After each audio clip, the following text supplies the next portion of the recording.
Hello Lauren, it's Monday and there are only 3 weeks left until you and Jonathan are in England. Please ignore the fact that that says 5. I haven't been updating it as much as I should. Another thing you may notice in this video is that I am not wearing glasses. That is because I'm getting contact lenses sometime this week and I need people to get used to the fact I will no longer be wearing glasses. So, sorry about that, but it's a thing. So there we go. It's also super late o'clock because I only just remembered that I needed to film. That is another reason that this is kind of not as uber HD as it usually is. But again, that's just something you've got to deal with. Sorry. First things first, quizzes. I did both the quizzes that you put in your last video and I got 10 out of 10 on the British citizenship test because I am British. And the answers for me were really easy. They were quite simple questions. Again, I couldn't find a more complex one because I'm sure I would have done worse had it got more complex. But they were pretty standard. But well done for getting 6 at least, because some of the things I don't expect you to understand.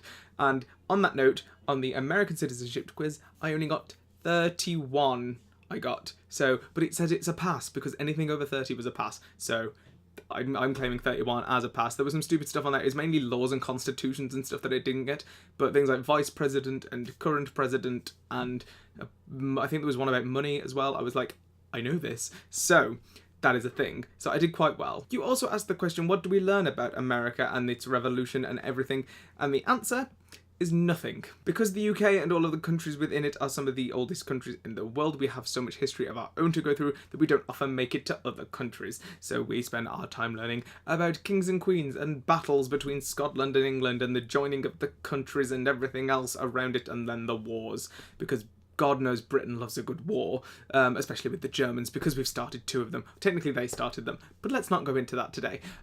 So yes, we don't actually learn a lot about America and its things. There was you can actually take American history as a class in like university, because we did like a sample when I was at school, and it seemed really interesting, but it's something we don't really look into because we have too much of our own stuff going on and we're very self-involved. So really our perception of America is based on ideologies from other things, but mainly television shows. Primarily for me, I watch Friends. I love Friends. It's one of my favourite TV shows, and that's how I learned most stuff about America, is because you watch TV. Because if you've never experienced something, this is what an ideology is.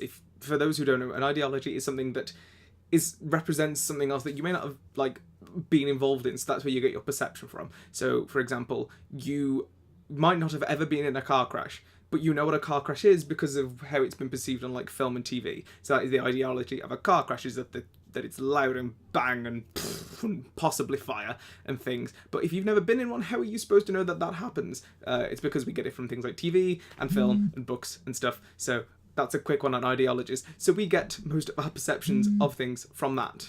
So TV and films are the main reasons that we know what happens in America, because there's a lot of your programs and stuff that come over here, including like Friends, Will and Grace, programs like that, Oprah, it's all those sort of things that come over. So that's where we get our perceptions from. So we don't really base it off of what's happened in your history. It's what's happening now. That's where I got most of my knowledge of. I can't speak for like anyone else. People might have studied it at their schools, but our school didn't. But then again, I went to a crap school, so So on the same note of that, do you get like English classes where they teach you about kings and queens and everything else? Anyway, this video has been long and rambly and ranty because it's not scripted and I'm kind of going off what's coming out of here. I hope you're well and I hope you have a lovely week. I'll see you next Monday, which will only be 2 weeks until you're here, and then it'll be 1 week and then you will be here, and that'll be fabulous. So that is a thing. I hope you're well, DFTBA, and I'll see you next Monday.